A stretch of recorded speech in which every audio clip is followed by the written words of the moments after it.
Here's 5 more underrated but awesome races in D&D. Lakartha.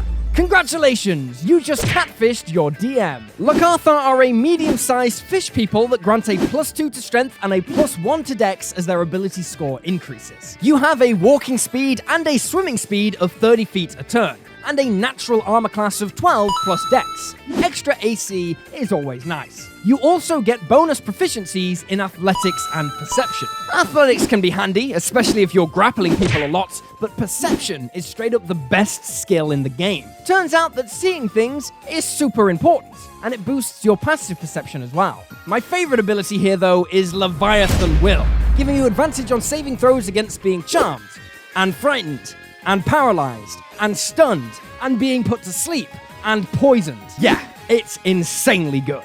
The reason people sleep on Lakartha is that they come with a drawback that scares people off. You need to be submerged in water once every 4 hours to avoid suffocating. Sounds terrible, right? Well, it really isn't. Shape Water is an amazing cantrip that can, among other things, shape a 5-foot cube of water that you can just walk right through. Boom! Problem solved with any spellcaster in the party, or a water genasi who get the spell for free. Alternatively, carry a bag of holding full of water for a quick bath, or make that portable hole a portable swimming pool, or grab the ritual spell Tenser's Floating Disc for a floating barrel of water that follows you around. It's a ritual spell, so it doesn't even cost a spell slot. Finally, the Decanter of Endless Water is an uncommon item that spreads water in a 30-foot geyser, which you can hop in anytime. There's always a way to catfish. Lakartha make great paladins, fighters, barbarians, monks, and rogues. Simic Hybrid. And you thought being called a horrifying monstrosity was a bad thing. Simic Hybrid are really cool. You start off with a +2 to con and a +1 that you can shove anywhere you like. In terms of versatility, you're really not doing much better than this. There is no class that doesn't appreciate a thicker hit point total to take slaps. You're medium size, have a 30-foot walking speed, and dark vision. That's great, but it's not why we're here. We're here to get fucked up. You see, Simic Hybrids are born human, but then crafted into a greater form of life when they reach adulthood. Mechanically, this means you gain various animal enhancements as you grow. At level 1 and again at level 5, you get to pick between 3 adaptations to mold your capabilities as you see fit. You are customizable. The first option at level 1 is Manta Glide, giving you ray-like fins that allow you to slow your fall or glide. Whenever you fall, you subtract 100 feet from that fall when calculating damage you would take, and you can also glide horizontally 2 feet for every 1 foot you fall. Bearing in mind that in D&D, creatures fall 500 feet every 6 seconds, this gives you a glide movement of 200 feet in a round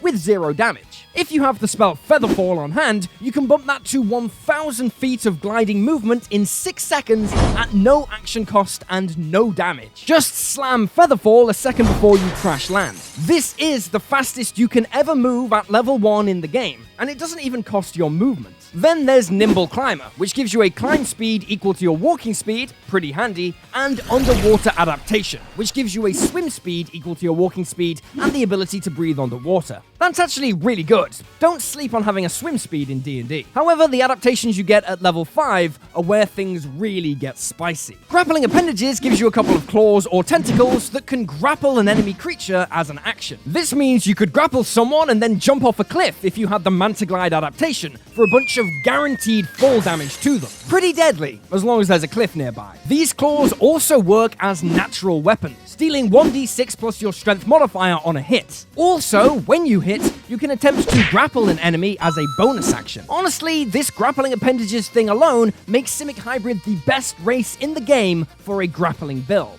But you also have the option of the Carapace adaptation, giving you a +1 to AC as long as you're not wearing heavy armor. Sure, it's a bit simple, but it's great on basically any build.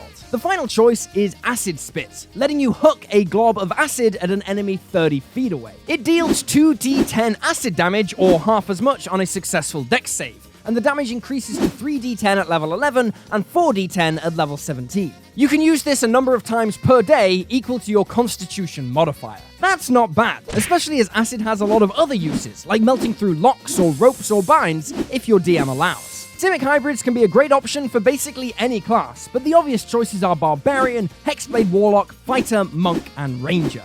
The following public health warning is brought to you by Only Crits. Beware dice madness. So beautiful. So... Hey man, what's up? Hey, buddy! I'm just checking out these new gold dragon dice. Huh. Where'd you get them from? I didn't kill anyone.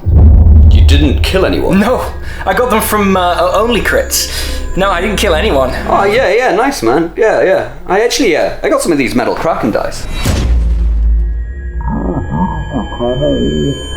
I mean, like, I got them for this Fathomless Warlock character. It's like a kraken theme with the ocean. It's iridescent. Get dice beautiful enough to murder your fucking friends for from onlycrits.com, including the spectacular metal gold dragon and kraken dice. These ones have ducks in them. Order today to get a full 15% off everything using code d&dshorts at checkout by following the link below.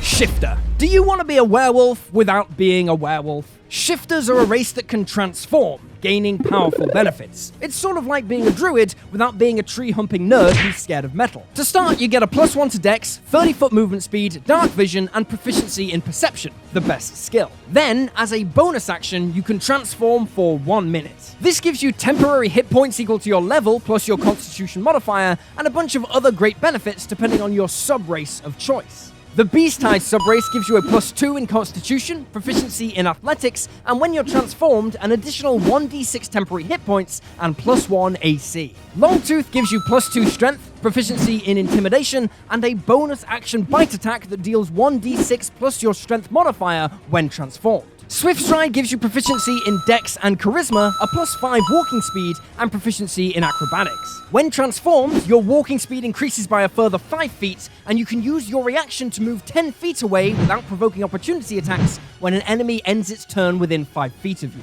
Finally, Wild Hunt gives you a +2 to Wisdom and a further +1 to Dexterity. You also get proficiency in Survival, and while shifted, have advantage on all Wisdom checks, and no enemy within 30 feet of you can attack you with advantage unless you're incapacitated. Wild Hunt shifters in particular make amazing barbarians, attacking everything at advantage thanks to Reckless Attack with no downsides. Generally though, shifters can be great at everything, depending on which form you choose. Special shout out to druids though, because you can still shift while in your wild-shaped form. This gives you all those extra benefits. If you thought a bear was scary, try a super bear with a bonus action bite attack and additional temporary hit points. Githzerai. Okay, these guys are insane. And we're also getting to the point where these races are so underappreciated, there's basically no art for them at all. I'm just gonna use nice landscape footage and maybe some cute animal pics in the background. Githzerai get a +1 to Intelligence and a +2 to Wisdom. They're medium-sized and have a 30-foot walking speed.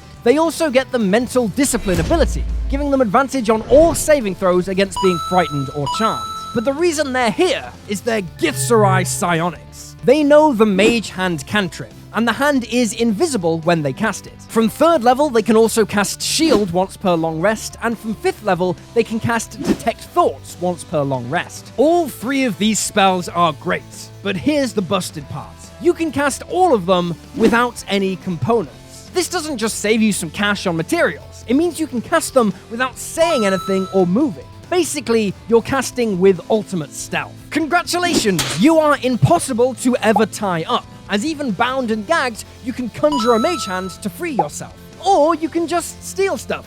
The possibilities are endless. Finally, Shield is like top 3 first level spells in the game, and having one available, even only once a day, is super handy. It's worth mentioning that the other Gith subrace, Githyanki, also get the mage hand trick, as well as the spells Jump and Misty Step. They also get an extra language and a few pretty useful extra proficiencies. Misty Step in particular is fantastic, but I prefer Githzerai because of that advantage against charm and fear effects, and an on-hand shield can really come in clutch. Githzerai make great rogues, wizards, artificers, monks, clerics, and druids, but there really isn't a class in the game who wouldn't love those psionic abilities, except maybe barbarians.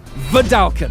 If you sometimes feel blue and want to make your enemies dabba-dee dabba-die, this is the race for you. That is stupid. Vedalken kick off with a +2 Intelligence and +1 Wisdom. They're medium-sized, have a 30-foot movement speed, and live to around 350. They also start big, with advantage on every intelligence, wisdom, and charisma saving throw. This is maybe even better than the completely broken magical resistance ability that Yuan-Ti and Satyrs have. That's because it protects you against a ton of non-magical effects that magical resistance doesn't, most notably boss monsters with frightful presence. It gets better though, because Vedalken also get tireless precision, giving you proficiency in Arcana, History, Investigation, Medicine Performance, or Sleight of Hand, and also one tool of your choice. Then, anytime you make an ability check with that skill or tool, you get to roll a d4 and add that number to your total. This stacks with expertise. It's basically permanent guidance for all your critical skills. They also have the partially amphibious ability. It's nothing too useful, but it never hurts not to drown. If you're using Tasha's custom lineage, Vedalken make insane barbarians, because you can swap out your ASIs to strength and constitution. Then, by level 2, you have advantage in every saving throw except constitution while raging, which is just broken. Even without that hack though, Vedalken make great rogues, wizards, artificers, and eldritch knights. I'm doing a giveaway! Get a free copy of my D&D magazine with over 50 pages of amazing content and a ready-to-play adventure by clicking up here or down there. Also, remember to check out other videos on the channel, like and subscribe, and I'll see you next time.